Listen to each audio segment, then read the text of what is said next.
Semua keadaan jiwa kita, hati kita, perasaan-perasaan kita sudah lebih dulu bahkan pernah dirasakan oleh Nabi Muhammad SAW. Kalau Anda pernah gelisah, Nabi dulu pernah gelisah. Kalau Anda bahagia, Nabi juga pernah bahagia. Kalau Anda merasakan kekhawatiran, Nabi dulu pernah khawatir. Dan miniatur kehidupan kita sudah dicontohkan dalam perjalanan kehidupan Nabi Muhammad SAW agar kita bisa belajar mengatasi problematika kehidupan. Allahu Akbar, kalau beliau tidak diutus oleh Allah, kita tidak tahu bagaimana cara menyelesaikan pemetaan kehidupan kita hingga dengan saat ini. Bahkan satu ketika pernah beliau kemudian dalam masa yang telah panjang berdakwah, qadarullah kemudian ada wahyu yang jeda datangnya tidak seperti biasanya. Biasanya datangnya cepat, berganti hari turun wahyu, ganti pekan turun wahyu. Ini beberapa masa wahyu belum turun. Ada hikmah di balik itu. Teman-teman sekalian, tiba-tiba beliau naik ke atas bukit, wahyu belum turun juga. Pulang ke rumah, belum turun juga. Sampai keadaan itu terlihat oleh kalangan kafir Quraisy dan mereka berkata, lihatlah Muhammad sudah gila. Dituduh gila. Jadi kalau Anda cuma dituduh dengan hal-hal yang ringan, dituduh soleh, kan? Dituduh kemudian orang yang berubah, dituduh semakin beriman dan sebagainya, barangkali itu lebih baik. Nabi dituduh gila, Anda bayangkan. Tuh Muhammad sudah gila. Muhammad sudah ditinggalkan oleh Tuhannya. Muhammad sudah kehilangan pegangannya. Muhammad sudah tidak punya orientasi. Orangnya sudah nggak jelas, bolak-balik tidak karuan. Naik ke atas bukit seakan-akan orang yang frustasi dan seterusnya. Tapi tahukah Anda apa yang terjadi? Setelah berbagai cacian, makian, tuduhan macam-macam diterima oleh Nabi SAW, lantas tibalah masanya Allah menurunkan satu surah, bahkan disandingkan dengan surah yang lainnya. Bersandinglah dua surah ini secara bersamaan turun, surah ke-93 dan surah ke-94-nya, terkait berkelindan memberikan satu harapan yang sangat panjang. Kata Allah, wadduha wal laili idza saja ma wadda'aka rabbuka wa ma qala walal akhiratu khairul laka minal ula walasawfa yu'tika rabbuka fatarda alam yajidka yatiman fa'awa wa wajadaka dhallan fahada wa wajadaka 'ailan fa'aghna fa ammal yatima fala taqhar wa ammas sa'ila fala tanhar wa amma bi ni'mati rabbika fahaddits. Ya Muhammad, saya bersumpah dengan waktu duha. Kalau kita baca dengan ilmu balaghahnya, itu bukan sekedar sumpah mengilustrasikan waktu duha. Karena di ilmu balaghah itu nanti ada 3 turunan ilmu. Ada disebut ilmu ma'ani, ilmu mencari kata-kata sehingga ungkapannya sesuai untuk disampaikan. Mana kata-kata yang tepat untuk disampaikan dalam konteks yang ingin dibicarakan. Itu ma'ani namanya. Kemudian setelahnya ada ilmu bayan, bagaimana mengemas kosakata yang bagus ini sehingga bisa disampaikan dengan jelas, orang tidak bingung menerimanya, paham maksudnya. Kemudian setelah itu kadang-kadang jelas kalimatnya, tapi kedengarannya tidak indah. Woi, rapatkan woi, apa belum paham juga? Rapatkan saf. Memang jelas, tapi yang enakin. Maka bagaimana caranya disampaikan dengan jelas, tapi hati kita terasa nyaman, memuji. Terasanya nyaman diserahkan kepada Allah, tapi ada kebahagiaan, disampaikan tidak terasa tergurui, diperintahkan serasanya diberikan jalan untuk mendapatkan kebaikan. Maka yang ketiga disebut dengan ilmu badi' namanya. Ilmu menghiasi kalimat yang disampaikan sehingga terasa dengan nikmat. Turunannya nanti ada majaz namanya. Mengambil sebuah kalimatnya untuk diposisikan pada kalimat yang nyaman disebut dengan kinayah turunannya. Maka teman-teman kata Allah, wadduha. Diterjemahkan demi waktu duha. Bukan sekedar waktu duha. Karena duha itu ada cahaya yang indah. Dirasakannya enak. Antum keluar waktu duha kan enak tuh. Berjemur. Kata orang Sunda moyan gitu kan. Datang. Bahkan sampai dianalisis ada vitamin D-nya bisa terasakan. Ya, kemudian setelah itu ada kenikmatan enak suasananya. Seakan-akan dunia milik sendiri. Yang lain numpang. Wah, nyaman keluar itu. Baik, jadi wadduha itu ingin bersumpah mengilustrasikan waktu kenyamanan yang pernah dilalui. Kalau dalam bahasa tafsir yang luasnya, saya bersumpah Muhammad, demi segala kenikmatan yang pernah engkau rasakan dalam hidupmu, seperti engkau merasakan cahaya duha itu. Engkau pernah senang, saya bersumpah dengan kesenanganmu. Engkau pernah tenang, saya bersumpah dengan ketenanganmu. Engkau pernah nyaman, saya bersumpah dengan kenyamanan yang pernah engkau rasakan. Wal laili idza saja. Dan aku pun bersumpah demi gelapnya malam. Demikian terjemahannya. Bukan sekedar gelapnya malam, saja itu sesuatu yang pekat. Ya, ini belakang kelihatan agak gelap nih. Untuk memberikan proyek, kesini aja Pak, saya cuma ngasih contoh ini. Contoh. Saya bukan mengeluh, bukan, ingin memberi contoh. Ya, contoh pada ilustrasi yang mau saya sampaikan. Nggak apa-apa, biarkan saja. Saya mau contoh kasih kata saja. Ya, ini belakang agak gelap untuk memproyeksikan cahaya ke sini. Tapi yang mau saya sampaikan, kalau gelapnya begitu pekat, semua cahaya ini nggak ada. Cahaya nggak ada nih, sama sekali tidak kelihatan. Saya mau tanya pada Anda, beraktivitasnya mudah atau sulit? Mudah nggak menemukan sendal Anda di luar? Belum tentu. Menemukan jalan keluar pun belum tentu mudah. Anda mesti meraba-raba jalan. Anda mesti kemudian melihat sesuatu dengan pandangan mata hati Anda. Raba, dan sebagainya.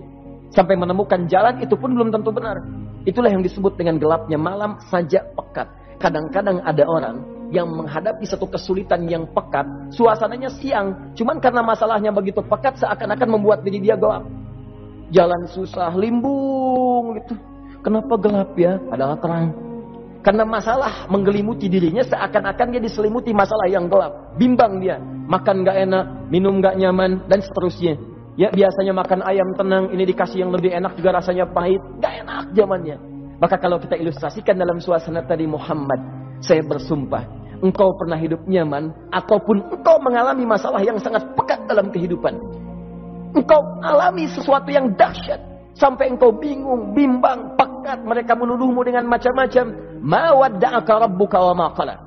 Saya pastikan kepadamu, dalam keadaan nyamanmu seperti dulu, ataupun engkau bimbang seperti sekarang, Tuhanmu tidak akan pernah meninggalkanmu ataupun menuduhmu gila. Orang-orang yang dekat dengan Allah Subhanahu wa ta'ala, maka Allah akan menjaganya, baik dalam keadaan yang tenang dan nyaman, ataupun dalam kesulitan yang luar biasa. Walal akhiratu khairul laka minal ula. Nanti saya akan tunjukkan kepadamu, jika kamu telah tabah dan sabar menerima cacian mereka, menerima tuduhan mereka, nggak apa-apa, ini kan muqaddimah. Masa kamu masih panjang. Kamu masih panjang dalam berdakwah, kehidupan kamu masih panjang membawa tugas dan misi. Kalau kamu belum bersabar pada yang sekarang, bagaimana dengan yang di masa depan? Tapi saya pastikan kepadamu, jangankan yang seperti ini, masalah pekat yang paling hebat pun kamu akan hadapi, yang membuat kamu sedemikian sulit lebih daripada ini, yakinkan pada jiwamu, aku tidak akan pernah meninggalkanmu. Ini prinsip dalam kehidupan kita. Jika Anda menggantungkan hidup kepada Allah, Anda bersandar dengan baik kepada Allah, maka ayat ini akan mengatakan, teman-teman sekalian, Allah tidak akan pernah meninggalkan Anda dalam setiap kehidupan Anda. Nanti, sekarang perjuangan, kata Allah, walal akhiratu khairul laka minal ula. Nanti saat kamu tiba di akhirat, saya akan tunjukkan kepadamu ada yang lebih hebat yang tidak pernah engkau rasakan sebelumnya saat di bumi. Tidak akan ada lagi kesulitan yang kamu hadapi. Tidak akan ada lagi cacian yang kamu kemudian hadapi. Tidak ada lagi kemudian tuduhan yang kemudian kamu rasakan. Aku akan berikan apapun yang kamu inginkan sampai kamu puas. Wala sawfa yu'tika rabbuka fatarda. Nanti kamu pengen apapun, aku berikan. Kalau sawfa masih ada jeda, ya. Kalau bahasanya wa yu'tika mungkin seketika. Tapi ketika mengatakan saufa, artinya bukan saat ini Muhammad. Sekarang pun aku berikan, tapi nanti yang di akhirat aku berikan sampai kamu merasa puas. Ayo minta apa saja. Hadir, hadir, hadir, hadir. Tapi yang paling indah, kalau kamu tidak percaya, alam yajidka yatiman fa'awa. Cobalah ingat, kalau sekarang sedang susah, coba ingat dulu. Bukankah saat kamu yatim, aku yang merawat sampai kamu tidak merasakan kegelisahan itu? Lahir bapak tidak ada, aku cukupkan dengan kakek. Kakek meninggal, aku hadirkan ibu dan paman hadir di sekitaranmu. Ibu meninggal, ada kakek. Kakek meninggal, ada paman. Dan Khadijah hadir di sekitaranmu. Bukankah aku rawat pada saat itu? Wajadaka dhallan fahada. Kamu sedang bingung, sedang susah. Bukankah sering aku berikan petunjuk kepadamu? Wajadaka ailan fa'aghna. Kamu merasakan kesulitan, lahir dalam keadaan yatim, tidak ada pendukung, maka aku jadikan kaya. Bukankah saat kamu menikah dengan Khadijah, aku tambahkan lagi pendukung untuk misi dakwahmu? Ini pesan dalam Al-Quran. Kalau Anda sedang merasa susah, kalau ingin menenangkan diri, ingat-ingat yang baik-baik yang dulu. Kalau Anda sedang jatuh dalam bisnis, ingat-ingat saat Anda meningkat dalam bisnis Anda. Allah tidak pernah tinggalkan Anda. Mungkin ini ujian untuk membuat Anda lebih hebat lagi di masa depan. Kalau Anda tidak tahan bantingan yang sekarang, bagaimana Anda bisa mengatasi pelintiran yang akan datang? Karena dalam kehidupan bukan cuma dibanting. Anda mungkin mengalami penyingkiran, penyungkuran, lipatan, guntingan, bantingan, macam-macam. Jikalau satu gaya belum bisa Anda atasi, bagaimana Anda bisa berharap mendapatkan turunan yang lainnya? Selalu ingat bahwa jika hidup Anda ingin tampil gaya, Anda harus merasakan tekanan dalam kehidupan. Karena F selalu berbanding lurus dengan P, hukum Pascalnya. Gaya berbanding lurus dengan tekanan. Orang yang ingin tampil gaya dalam kehidupan, maka dia mesti siap menghadapi tantangan-tantangan hidup yang diatasi. Turun ayat sampai ujungnya. Jikalau kamu sudah begini lagi, jangan pernah kamu membentak orang lain. Jangan pernah merendahkan orang lain. Karena Allah pun menjaga setiap hamba sepanjang ia mendekat kepadamu. Setelah itulah turun kemudian surah Al-Insyirah. Alam nashrah lakas sadra. Antum kenal Nabi Musa? Baik. Tapi agak lumayan lah. Tadi saya di Soreang kenal Fir'aun. Di sini Musa. Baik, alhamdulillah. Perhatikan ya, dahsyatnya pemberian Allah kepada Nabi Muhammad SAW. Nabi Musa alaihi salam, dan sering kali kita bacakan untuk memohon kepada Allah. Rabbi syrahli sadri. Perhatikan baik-baik. Ini keunggulan Nabi Muhammad SAW dibanding Nabi Musa alaihissalam. Dua-duanya Nabi, Rasul, tapi masing-masing punya keistimewaan. Musa, Nabi, berdakwah, memohon kepada Allah kelapangan hati. Rabbi syrahli sadri. Ya Allah, tolong lapangkan hatiku nih. Kenapa mesti lapang? Karena pasti Musa merasakan nih. Saya tahu betul karakter Fir'aun. Belum apa-apa sudah memaki. Kalau orang yang hatinya tidak lapang, tidak akan tahan dengan makian, keluarlah kemudian balasan yang tidak digambarkan sebelumnya. Fir'aun itu kasar. Kasarnya bukan sekedar kasar, bahkan saking kasarnya bisa berujung pada eksekusi kematian. Saya contohkan tadi di sore yang ini, saya nggak suka dengan rambutnya nih, kata Fir'aun. Bukan nyuruh nyukur mas, tolong pisahkan kepala dari badannya. Gitu gayanya tuh, Fir'aun. Ya. Bukan nggak ngenakin, susah dengan Fir'aun itu. Jadi kalau belum apa-apa datang Musa ke situ, hatinya tidak seluas samudra, hatinya tidak lapang, cuman seluas gelas, tidak akan sabar menerima cacian Fir'aun. Begitu datang dicaci, dasar anak gak tahu diri, gak tahu malu, sudah saya rawat begini. Ya Allah, saya bosan dengarnya, matiin aja sekarang. Musa Nabi berdoa dikabulkan. Cuman kalau Fir'aun kemudian ajalnya misal wafat pada saat itu, tidak akan jadi contoh kepada kita untuk kekinian. Bagaimana orang yang bebal untuk bertobat kepada Allah Subhanahu wa ta'ala.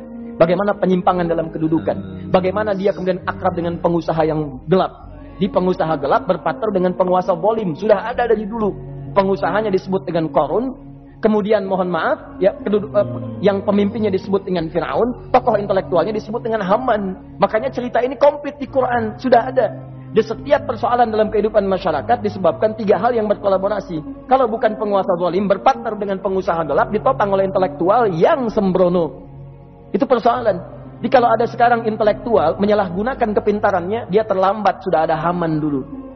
Dan gak usah bersaing, dia bisa bikin piramida, Anda belum tentu bisa membuatnya. Kalah Anda, masih kalah hebat. Ya, jadi kalau dititipkan sesuatu jangan disimpangkan. Yang ingin saya sampaikan, Musa mengatakan Rabbi syrahli sadri. Nabi berangkat berdoa dikabulkan oleh Allah. Nabi Muhammad belum minta turun ayat. Alam nashrah laka sadra. Yang ini minta Rabbi syrahli sadri. Nabi Muhammad alam nashrah laka sadra. Muhammad mulai dari peristiwa sehingga engkau akan lebih sabar lagi menerima tantangan-tantangan dakwah. Mulai sejak itu jangankan dimaki, dilempar batu di Taif. Dari Mekah pergi ke Taif dengan Zaid kemudian. Sampai di Taif mendapatkan sesuatu yang tidak dibayangkan sebelumnya. Kalau cuma dihentikan saat mengajar, wajar. Ini dilempari batu. Anda bayangkan? Bisa kebayang nggak? Lempari batu tuh. Lempar, dilempar. Zaid jadi tameng, berdarah-darah, kemudian mundur. Mundur, beristirahat di bawah tepian pohon. Begitu beristirahat, datang malaikat penjaga dua gunung. Turun malaikat dengan kesal mengatakan, Ya Rasulullah, mud yadaika ilas sama. Ya Rasulullah, angkat tanganmu ke langit. Minta kepada Allah, aku angkat dua bukit di Taif, aku himpit keduanya mereka. Aku himpit penduduk Taif dengan dua bukit itu. Apa jawab Nabi? Karena sudah mendapatkan kelapangan, ketenangan, belajar dari peristiwa-peristiwa tadi, indah jawabannya. Lah, katanya, tolong jangan lakukan. Innahum qaumun la ya'lamun. Mereka belum paham saja. Mereka belum mengerti. Tolong jangan lakukan. Aku bermohon kepada Allah. Boleh jadi nanti di masa depan akan ada hamba-hamba terbaik yang lahir dari bumi Taif ini. Kemudian beliau berkata, Rabbi, ina man takilluni, a'ila qaribin yu'limuni. Am ila ba'idin yu'dhini fa ana radin ma lam taghdab ilayya. Ya Allah, Kemana lagi engkau akan utus aku untuk berdakwah setelah peristiwa ini? Apakah tempatnya lebih dekat aku jangkau sekarang, tapi di situ aku akan disakiti lagi? Ataukah jaraknya masih jauh, tapi di tempat itu aku akan dizalimi lagi? Aku ridha ya Allah dengan itu semua, asalkan engkau tidak marah kepadaku. Asalkan engkau tidak marah kepadaku. La haula wala quwata illa billahil aliyil azim. Begitu kelapangan itu muncul, ridha dengan ketetapan dan siap, tabah, kuat, hadir dalam jiwanya. Tiba-tiba turun undangan, tunaikan Isra dan Mi'raj. Diangkat statusnya, naik mendekat kepada Allah Subhanahu wa taala.